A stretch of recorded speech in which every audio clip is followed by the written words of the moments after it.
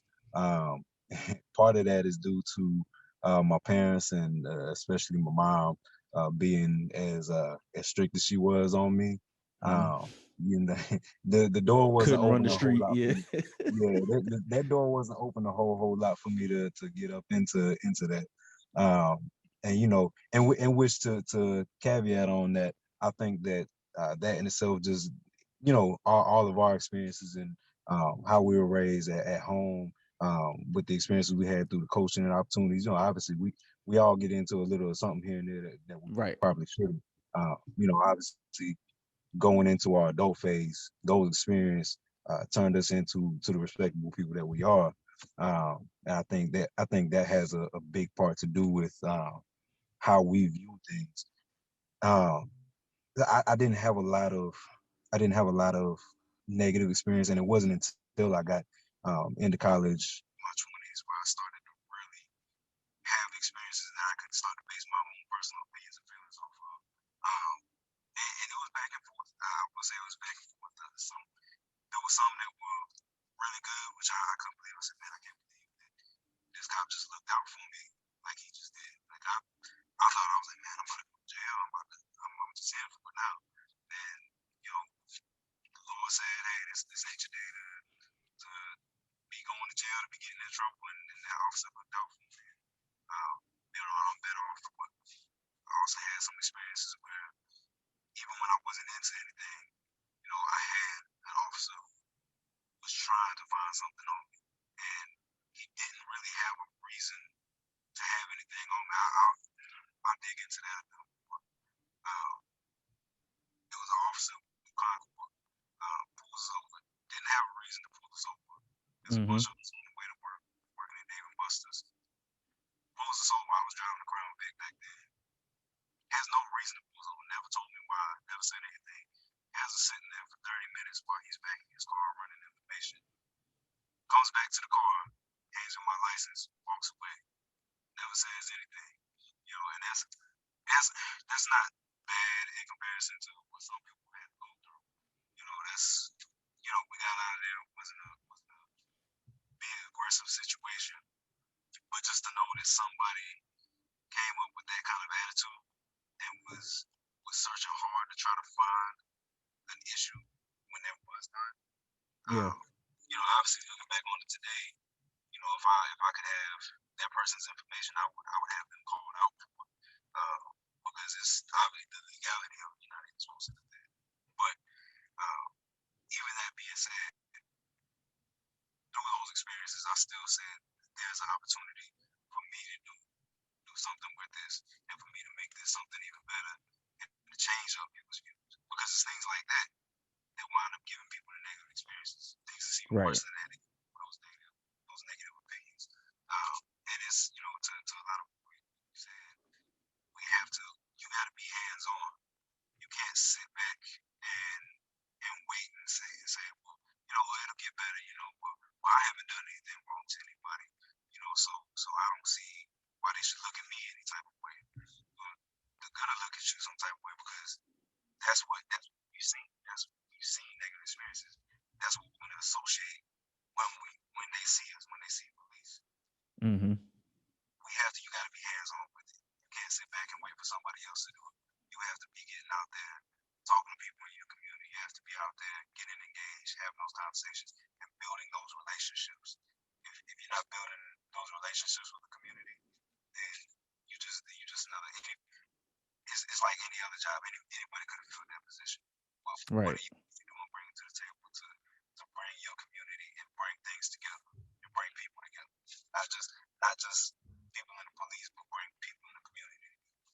Yeah. One thing I think is cool, like though there's like negative and like positive effects of social media, what you're seeing a lot of is you're seeing cops on TikTok. Like you're seeing police officers do TikToks and do dances, and they're really getting involved, like showing the other side of police officers that they're not just so like those British cats from overseas are just staying still or And we whatever. They not don't. militant. Yeah, not militant. So like I think social media has done some good in, you know, showing that police officers have fun. Police officers are regular people. Like I even follow like a couple police officers that like went viral or whatever doing stuff on TikTok. Like I follow them off there. So I think that's part of it too. Like becoming more social, getting on social media. I think content is really good too. Like I love to see if y'all like did a podcast, or you know what I'm saying. I know like being a police officer is one facet of your life. It's not your whole life, but I'm like I would love to see like content or like podcasts just like from police officers talking about their life and just talking about, you know what I'm saying, like being in police force. I think those type of things is like what helps foster, what'll help build that thing. And it's not, and knowing that it's not gonna come overnight. Like it's gonna take years to untrain our minds to not slow down when we see police cars, or to not like shrink up in the car once we see police cars, or to adapt a police officer up if we see him out or whatever. You know what I'm saying? So I think it's gonna take different like take a long time, but I think that like some of these things that you guys are mentioning are like some of the right steps. So the last thing I wanted to kind of get into was and we kind of talked about this earlier offline. You talked about how your views of policing are different. And I wanted to hear if you could kind of indulge me a little bit, and Mike, if you have some different views on policing as well, like if you can kind of indulge me a little bit, like what are some of those things that you think differently about that the mass of like police officers really don't? How can I put it?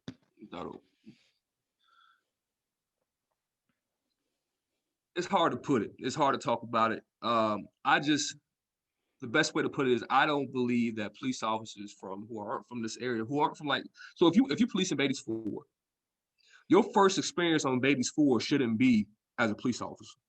Mm-hmm. If you police in East Charlotte, your first experiences in East Charlotte shouldn't be as a police officer. Because I'm gonna tell you, because if you from, let's say, the Idaho, your culture is different than the culture on Beatties Ford, East Charlotte. Right.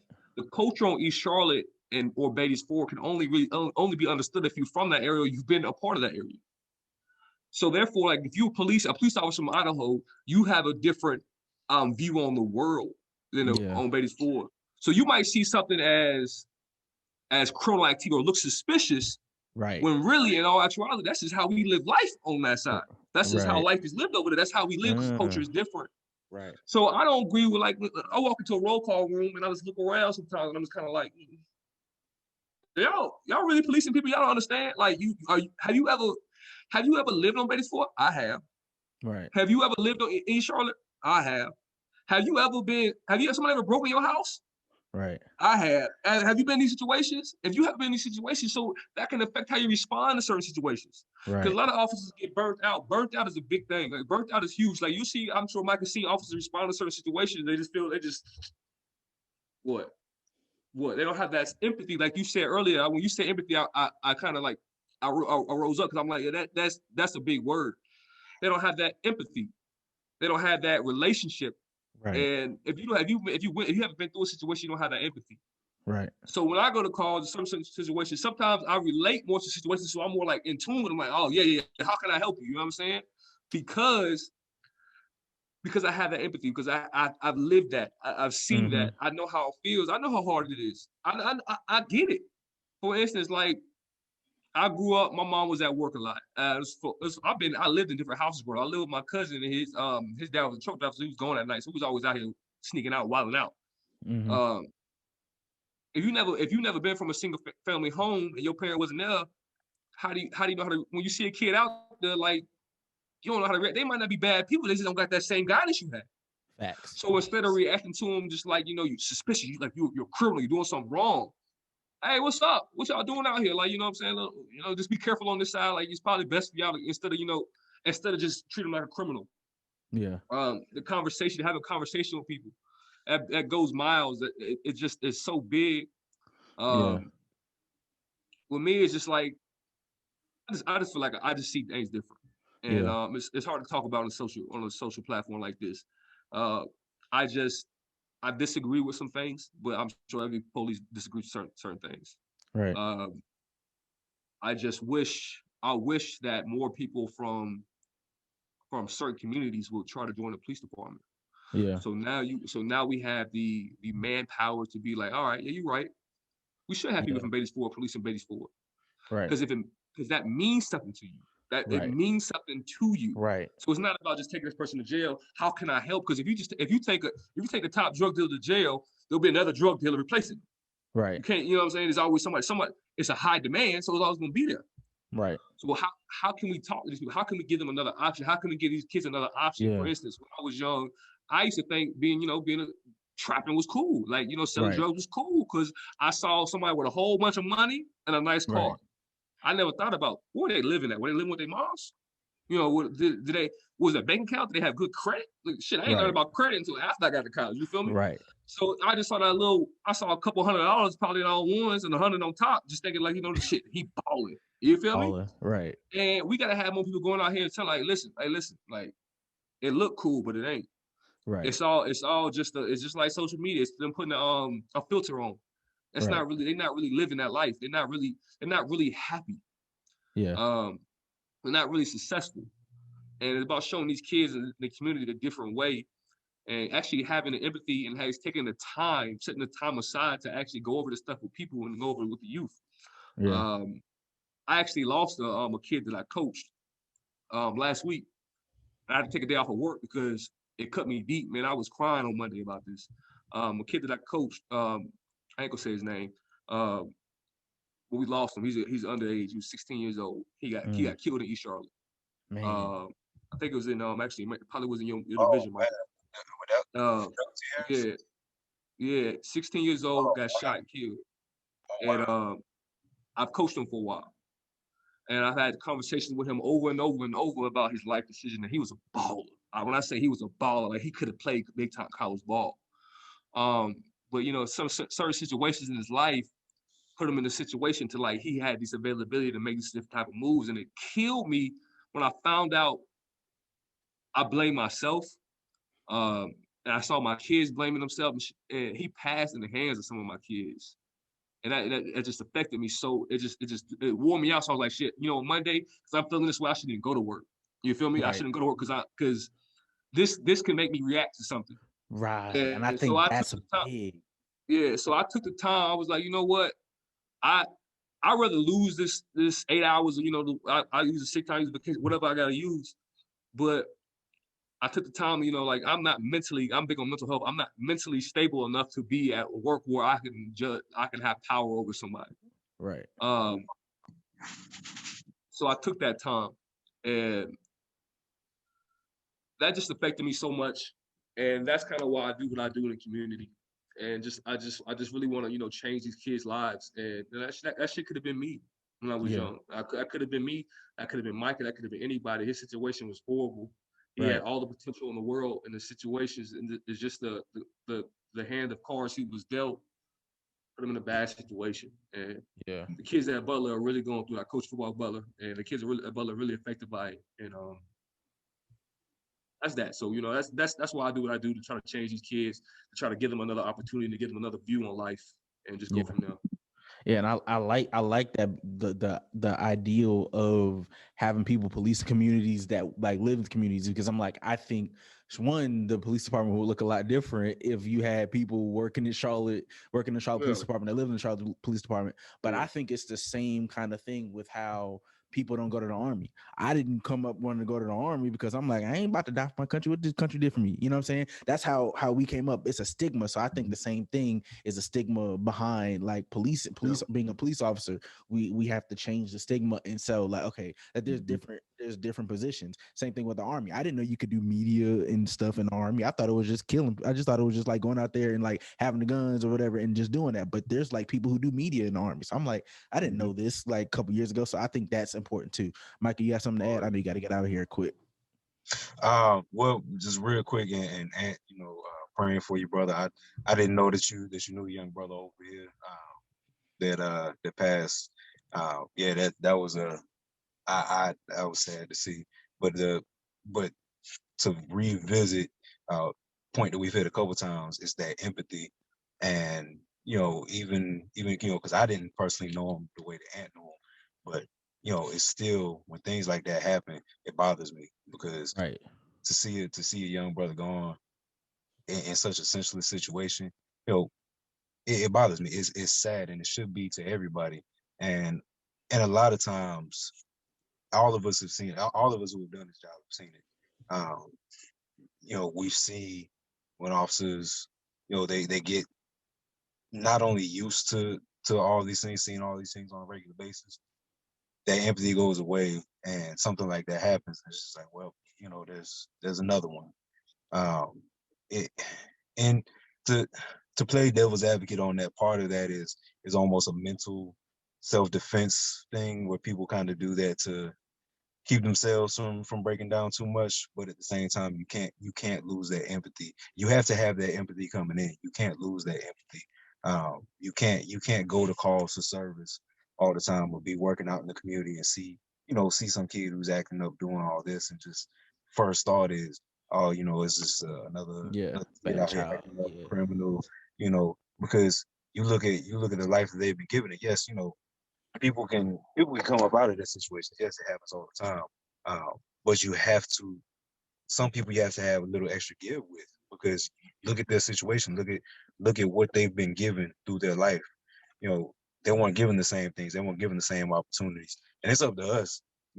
Not just police, but us and our generation and the people who come before, to show here's more opportunities out here. Don't let yourself be limited in what you could do. Like, there's other mindsets that we can have. There's other ways to get this done.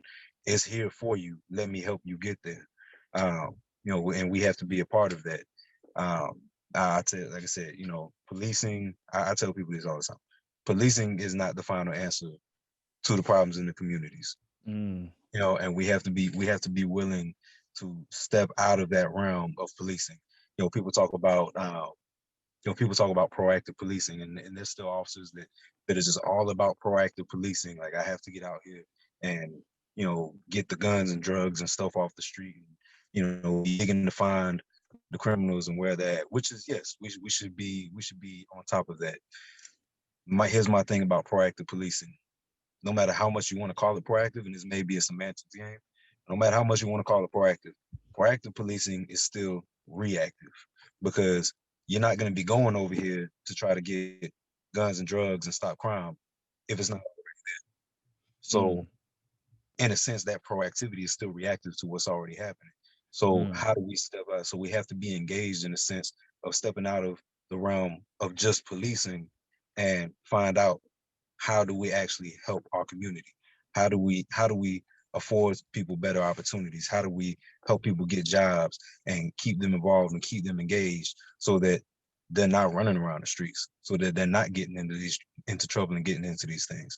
You know, that is what's going to affect the change, versus trying to run around and stop crime all the Right. time. And so for me, viewing police, I view police in the sense that I view everybody. You know, there's gonna be people out here that do dumb things and they mess up, but it's not everybody, and you Right. can't generalize an entire group of people based on the mistakes of a few. And I Right. think that we got to see everybody, whether you're police, whether you're a community member, everybody. You have to see the next person as such, without generalizing them and stereotyping them. And we have to come together. And I could go on a whole Yeah. rant for days I about wish we had uh, 2 hours, man. look. I could go on a rant for days about how this can stem all the way from the top down, snowball effect with our politicians and our leaders, Oh, and big how facts. I'm not gonna get into that. I got my civil service, but I don't want to lose my job. But You don't get me fired too. I got two kids. Shit. hey, look, we all got kids now. We can't be jobless out here. Um, Yeah. but on a serious note, um, we have to do it together. And I think that's my thing, and that's my way that I view police, that I view people. You have to do it together.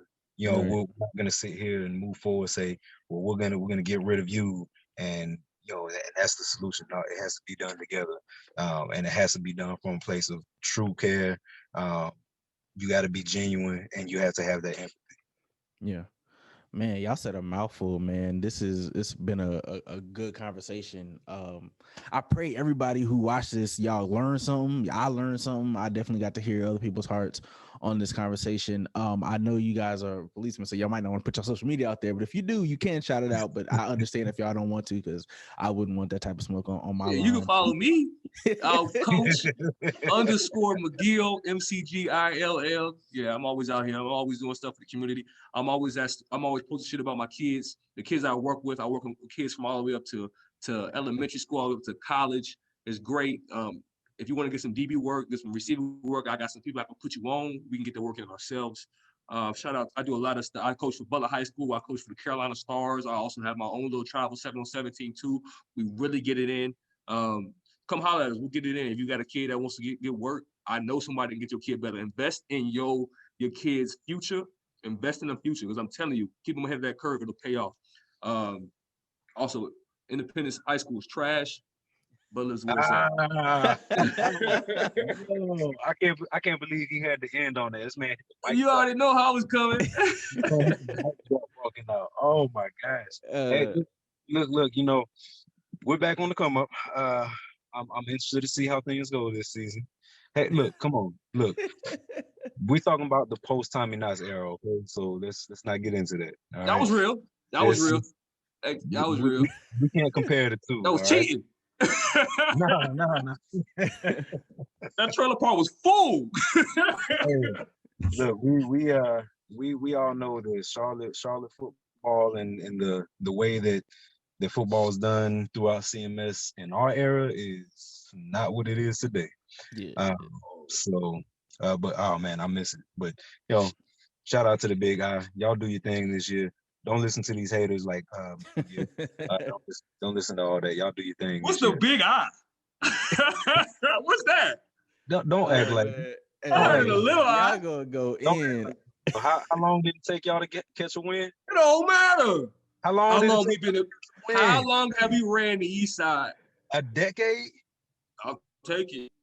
A Big decade. dogs. The big dogs. All right, y'all. I appreciate it. This has been another episode of Walk with Drew. My name is Drew Muzan. This is Ann McGill and Micah Newman. I pray you guys enjoyed this episode. Be sure to like, subscribe, comment, give this out to all your friends. And until next time, peace out.